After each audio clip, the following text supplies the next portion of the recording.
Hello again, everyone. Thanks again for coming. My name is Brannen Basham with Spriggly's Beescaping, and I just want to start off by saying this presentation does have some repeated information, but also a lot of information that's not repeated. If you don't catch it the first time, don't stress about it. I'll put up a more detailed, information-heavy slide set for you to look at online. So just sit back, relax, enjoy all these cool facts, because one thing you'll learn is the Hymenoptera family is full of awesome facts. So today I'm going to be talking about some of the most common beneficial Hymenoptera you'll see in your gardens.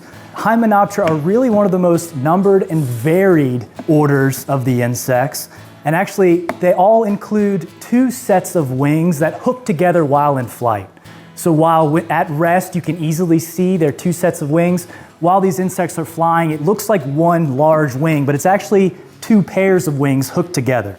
This order does include wasps, ants, sawflies, and bees. And again, really the main thing that connects them all is their wings.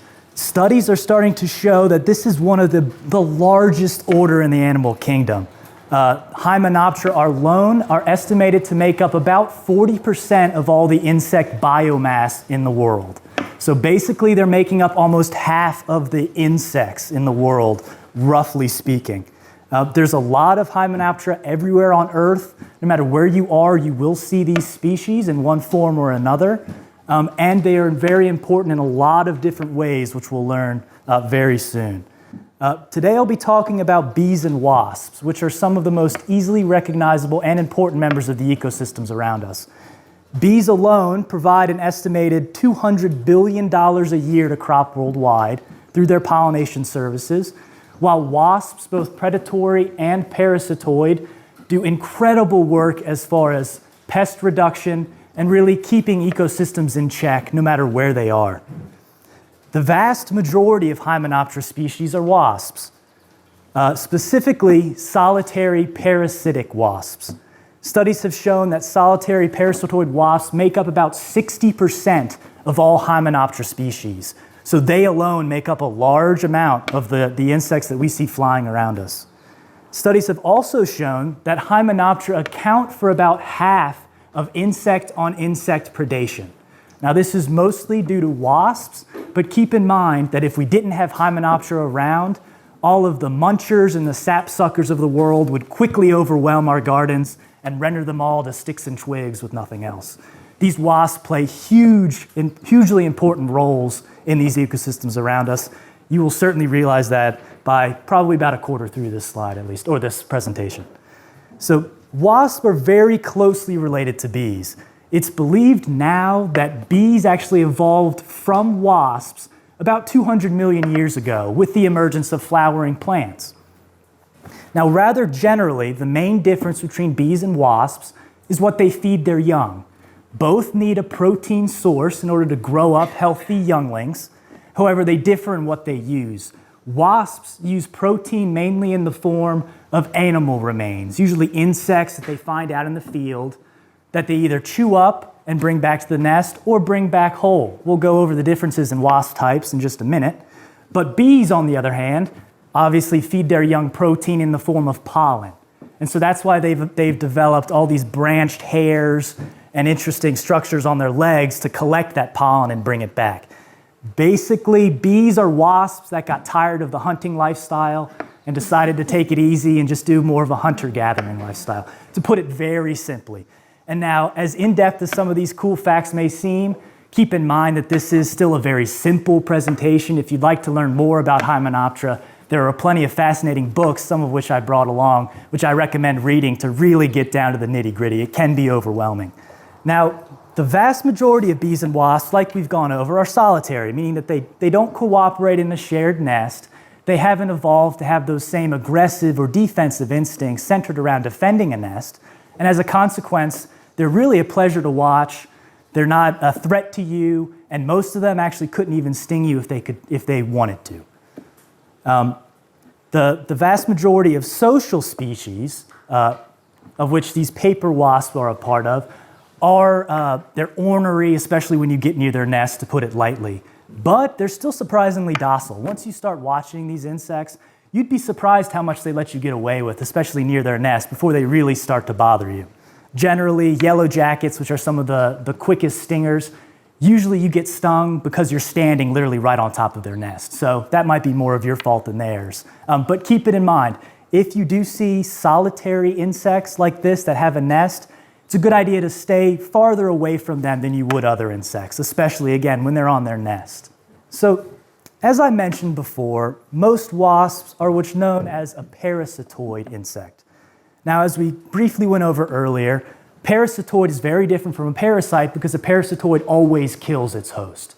It basically uses it up as long as it can. Then when it's no longer useful, it either turns its body into a nest of sorts to protect it while it turns into its adult form, or also some types of parasitoids burst forth from their host and spin cocoons outside of their host once they've fed from as much as they can.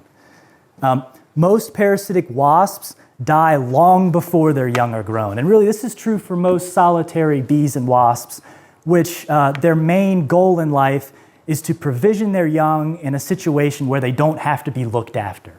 And so many parasitoid wasps lay their eggs on or in prey so that that prey itself can serve to protect the young as it grows and develops in their most vulnerable larval forms. Now, the ovipositor on this wasp, which is this long stinger-looking device here, is actually designed to insert an egg into a very specific location and is not a stinger. So now, actually, what a stinger is it's a modified ovipositor. What an ovipositor is it's simply a tube that a wasp or a bee uses to lay an egg through. And now, what this wasp has this long ovipositor for is it most likely uses it to pierce down into a very specific location, probably in wood or something that has a thick outer shell to it. And so what they will do is actually, this type of wasp usually has very fine-tuned acoustic listening devices, I guess I could say, where they will land on a tree and listen for their prey inside of the tree. And then once they've pinpointed exactly where it is, they'll insert that ovipositor and lay an egg either on or inside the prey. And actually, they're able to do that without ever seeing it, which is pretty incredible. Most parasitic wasps, and when I say parasitic wasps, I really mean parasitoid wasps, because again, the parasitoid kills the host rather than a parasite, which does not kill the host. But parasitic is easier to roll off the tongue than parasitoid. So when I say parasitic wasp, I'm really referring to parasitoid wasps. However, most parasitoid wasps are actually unable to sting. Since their ovipositor has not been modified into an actual stinger, they only use it to lay eggs and they cannot actually sting with it. Now, some species are able to use their stinger as both an ovipositor and a stinger. They're called true stinging parasitoid wasps.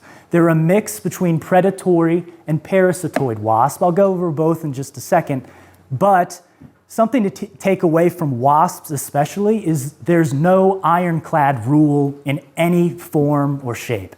Basically, for every species that we talk about, there's probably an outlier that does everything completely differently, completely wrong from our eyes. And so everything that's said about, for instance, this type of wasp, there might be a very similar type of wasp that does things very differently than it does. Now, wasps are incredibly varied in the way that they deposit eggs on or in their victim when they're being a parasitoid. Many are tied closely to specific prey insects, and they have evolved so closely alongside those prey that they instinctually know the weak spots in that prey's armor.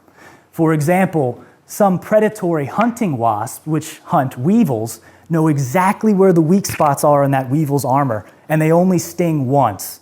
And when they're stinging, actually, they know exactly where the movement-controlling ganglion or nerve centers are in that prey. And so all they have to do is sting once. Like a quick assassin, they insert a little bit of poison, and they paralyze that insect indefinitely. So when you see wasps dragging insects back to their nest, whatever that insect might be, even though it looks dead, it's very much alive. It's just paralyzed. And so it's a pretty bad way to go. We'll talk about that in just a bit. But one thing to keep in mind is that these wasps are so closely tied to their prey that they know exactly how to take them down in minute amounts of time And this is all done instinctually. I'll get into a bit about intelligence in insects and what we're finding out, especially from bumblebees, on what they can figure out using their own intellect. But again, a lot of this is hardwired into these insects, and that's because they've evolved alongside their prey for hundreds of millions of years. These are ancient animals we're looking at. It's probably safe to say that every single species of insects we see out in the field has a very specific type of parasitoid that preys off of it. There are so many varied types of parasitoid wasps. Many have very specific types of prey, but keep in mind that if you see a pest out in your garden, you've probably got a good chance that there's a hunter keeping it on its toes. So you don't have to hate it as much. Actually, you might even feel a little bit sorry for them, because these are hunted almost constantly by different types of wasps. There are currently about 88,000 species of parasitoid wasp known at the moment. And again, we're constantly learning about new ones. There's probably way more than that. And again, I would venture a guess to say that almost every insect has a specific parasitoid that preys on only it, or just a few very similar things. Now, some parasitoids target eggs, some target larvae like caterpillars, and some target adults, although most parasitoid wasps target the younger, more vulnerable forms of insects. Once insects grow up, they're more armor-clad, they're more apt to put up a fight. It's much more risky for a wasp to target an adult. And as we saw out in the field, a lot of larvae are slow-moving and easy pickings for a lot of these parasitoid wasps. Actually, an interesting, cool little factoid is that there's actually a type of parasitoid wasp that it lays an egg, and the egg hatches into a small larva with giant, like, vice grip jaws. And it sits there and waits for an insect to pass by. No matter what insect is passing by, it grasps onto it and hitches a ride. And now what this specific parasitoid larva is looking for is an ant. Hopefully, it latches onto an ant, and that ant will take the larva back to the ant nest, where it comes in close contact with ant larvae.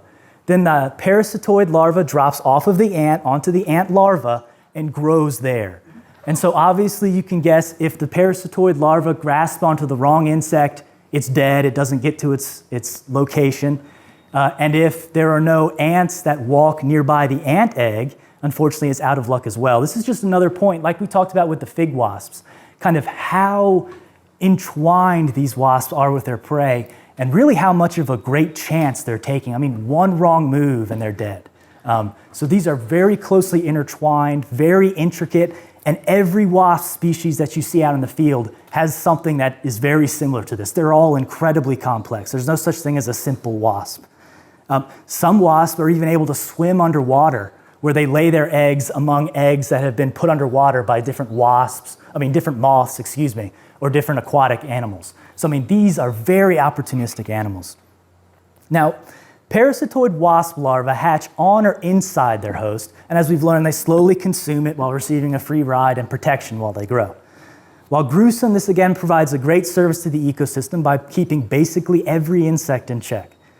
Some wasps are incredibly specialized, such as the one that lays an egg on a leaf for a caterpillar to eat.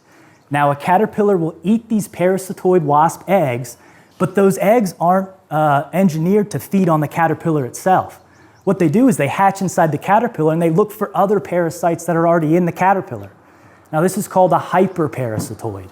And now, if there isn't a parasite already in that caterpillar, that parasitoid will die.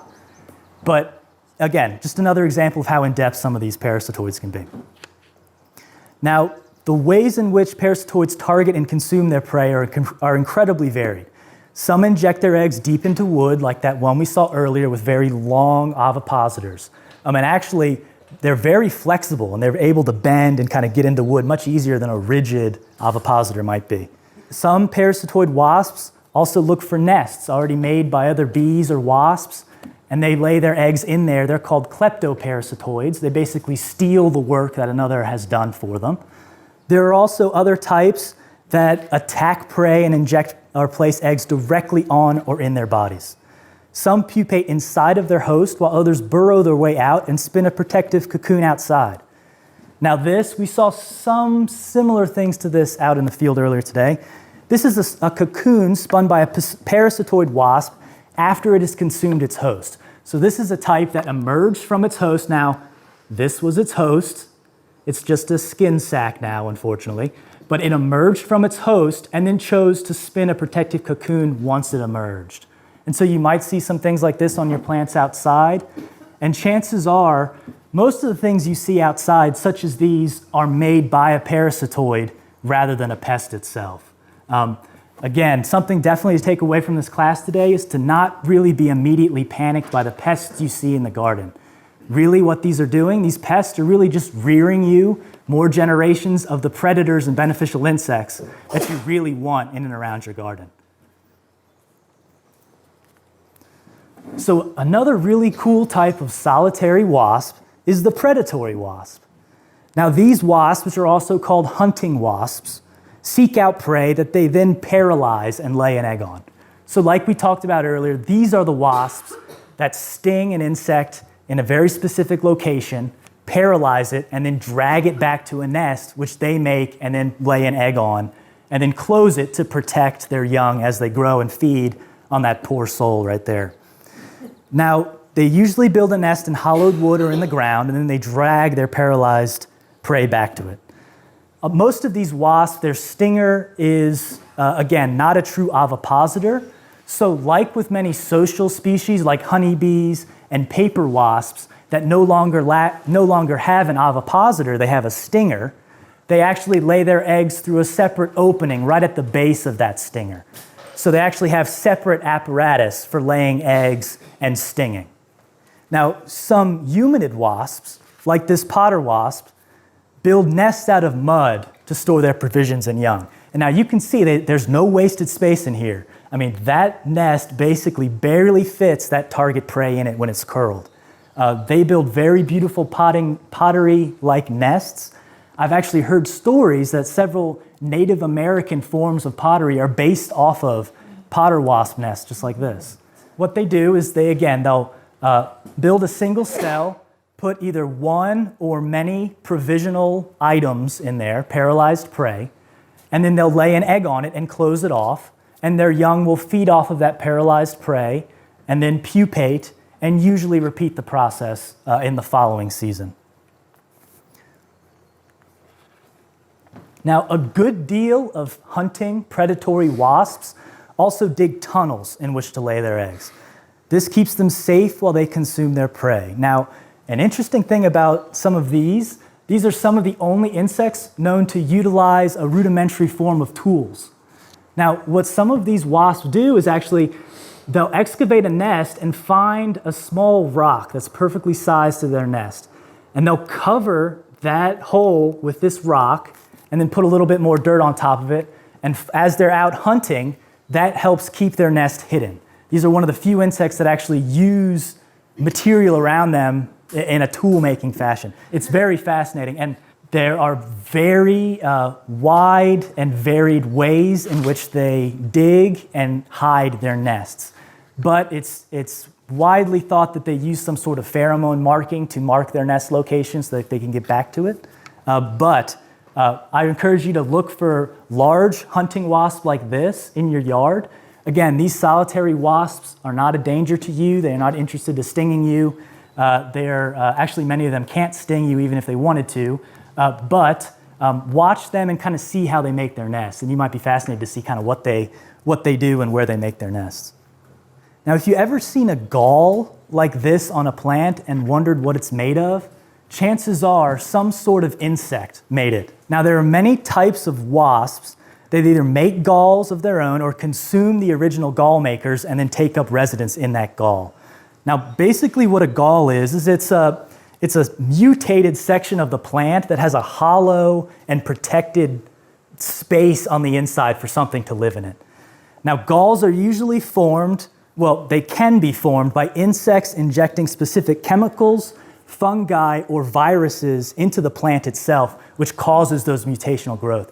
And actually, some parasitoid wasps that make galls, they're thought to inject a specific fungus in there that we believe the larvae then feed on that fungus, similar to leafcutter ants who have little farms underground. This is one of those areas of study that's not really well researched, and so it's not really sure if they eat the fungi or if they just use the fungi just to make the galls. But it has been shown that when newly emerged females emerge from these galls, they take a little pocket of that fungus with them, and they take that and they use that when they make more galls for their young. There's actually even a cool gall that jumps around when threatened, almost like a Mexican jumping bean. So there are mobile galls as well, even though most are kind of sedentary protective orbs or cool-looking structures on a plant. They usually don't really damage the plant, and they're pretty interesting to look at. Don't worry that if you see some galls on your plants, just leave them be. They're more of a good thing than a bad thing. And interestingly enough, they are used multi-generationally. So let's say some weird caterpillar made this gall and metamorphosed inside that gall and then emerged. Later in that growing season, a wasp might come by, see an empty gall, and take up residence right in that gall. So they're really houses for the entire growing season. So the longer you leave them there, the more benefit they can really do. So now let's take a whirlwind tour through some of our most common native bees. Now this slide shows some of the most common native bees that you will see in the spring and summer. Just a glance at the slide should give you an idea of the close evolutionary ties between bees and wasps. You can see some of them look clearly more like a normal bee that we would recognize as a fuzzy pollen gatherer, and then some are much closer to wasp looking. And I'll go over why some of these might look like that in just a second. Over 20,000 species of bees exist in the world, more than 4,000 of which are thought to be in North America alone. They come in a huge variety of shapes and sizes. Our largest is the commonly seen carpenter bees. However, many are smaller, some are even smaller than a grain of rice. There's even a type of native bee that's so small that they only nest in abandoned snail shells. And now, while I'm talking about fascinating tiny insects, I'm going to jump back to wasps really quick. Actually, the smallest insect on record is a parasitoid wasp that the length of its body is similar to the width of a human hair. So if you can try and conceptualize that and then trying to find that on a flower, you might see the difficulties that scientists have in locating and really studying some of these insects. There's a good example of specialty bees in the squash bee, which we went over earlier, which is largely responsible for pollinating a huge amount of the squash grown in the United States. As we learned about, a lot of these native bees are very specialized bees. There are some generalist foragers, which we'll go over, but many of these bees require specific, mostly native plants to really take up residence in an area. And so when you're planting for native pollinators, native species are the way to go. Try to stick with natives whenever you can. And if you can't stick with natives, try to avoid any cultivars or cultivated varieties that have major impacts on bloom, size, and shape. A lot of those mutations, such as double blooms, while they make a flower look more attractive to us, they actually serve to make the flower less able to actually provide pollen and or nectar supplies to visiting insects. And so if you do see varieties of different plants, make sure you find out what those varieties were bred to do. And if you hear the word double bloom, drop it like it's hot. So about 70% of native bees make nests in the ground, like we learned. About 30% make nests in hollow stems or holes in wood. And the vast majority are solitary. As we learn, this means that instead of consisting of a hive of workers consisting or supporting a single queen, each female is a queen in her own right, and her whole job is to lay a series of eggs and provision them and keep them safe for the entire growing season, because the females die mostly in about 3 weeks or so. They're only alive in their adult forms for very short periods of time. Now, every species, as we learned, does differ in how they make cells. Some, like the cellophane bees, which we looked at, which I believe, well, one of them was in here, but I can't read it from here. They dig in compact sandy soil, and they do secrete a cellophane plastic-like substance which protects the occupants from any kind of waterlogging or fungal attacks, and some parasites as well. Others, like the mason bee, find hollow stems or holes, like we learned. Now, a very small percentage of our native species are social, like European honeybees. Bumblebees are some of our main social native species. Some sweat bees, which really sweat bees are kind of two families of bees sharing the same common name. Agopastemon and Halictus bees are the two main sweat bees. Both of those bees are what's known as semi-social. Some of them are known to be social, where they cooperate labor, and some sweat bees are actually known to have multiple queens per hive, which is pretty rare in the bee kingdom. And now some of these species are thought of as intermediary species, and so they're kind of right on the line between social and solitary. So scientists are using them as kind of a window into how and why solitary bees eventually transitioned over to be social species. While most native bee species are not social, they're certainly what's known as gregarious. And so they enjoy nesting near each other in large congregations. This is thought really to have evolved so that they can kind of watch each other's nest while their neighbors are out and kind of keep predators away. But so a bee house environment like the ones we saw, and also a sandy slope with ground nesting bees, is very common to see large aggregations of these bees all cooperating together. They don't fight. And like we talked about with wasps, these species are thought to use mostly pheromones that they mark at the entrance of their nest, and they can easily tell exactly which nest is theirs, even in a whole wall full of very similar looking nests. So now, in both bees and wasps, there are certain species that go against the time-worn adage of busy bees.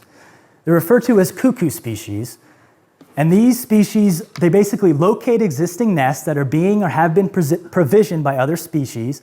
They lay their own eggs in the other's nest, and then their young form to outcompete the original occupants in some way, usually by bullying them out of the way. And so that's why some of these bees actually don't have many hairs on them. These are most likely cuckoo species that basically steal another bee's work, and so they haven't had the need to evolve the same branched hairs that other bees have because they don't need to do any work. So a lot of our native species have very specific cuckoo species that also prey on them, and they're still doing a good thing. Even though they are damaging these native bees, they're still keeping them in a sort of check and balance, and they're performing population control, which is always a good thing. The two most common wood nesting bees are mason bees and leafcutter bees. As we saw outside, both of these bees are solitary, gregarious bees. They prefer their own burrow, but they like living in a neighborhood. Now, they don't burrow their own nests, they don't excavate any wood on their own, but they co-opt holes that have already been bored by beetle larvae and other boring insects. So you don't need to worry about these bees boring into your porch or your house or any of that. Now, the main difference between the two, if you couldn't guess by the names, comes in how they separate the chambers that they build. Now, as we talked about outside, obviously mason bees use mud and sometimes small little bits of sand or rocks, and leafcutter bees use pieces of leaves to both close off the nest, and sometimes they do wallpaper the walls just to keep it out. Now, just to touch on the bee housing questions from earlier, it seems like when you have a block nest like this, which is just wood with very specific diameter holes drilled into it, the critical mass time for pest buildup seems to be about 2 to 3 years. And so leaving these in and around your yard for 2 years, maybe 3 years, is a good thing. But after that, you'll want to get some new, fresh houses to break the cycle of pests and diseases that might have built up into those houses. And so I recommend 2 years, but 3 years would still be acceptable.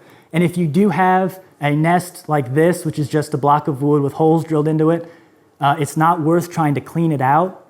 Like Nancy said, just replace it, and then these will biodegrade. Just toss them out in your yard, and they will just biodegrade just fine. Now, there are some other types of bee houses where they actually have a cut down the middle like this, where you can separate the block and clean it out.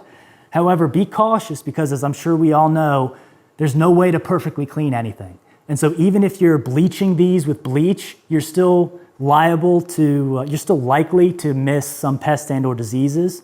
And so I recommend, rather than getting a hive type where you clean it every few years, one where you can replace them entirely might be a better option. Now, you can also get cardboard tubes that are spaced at specific diameters and or reeds, and the same thing with the wood nesting blocks. After several years, it's probably a good idea just to switch them out entirely.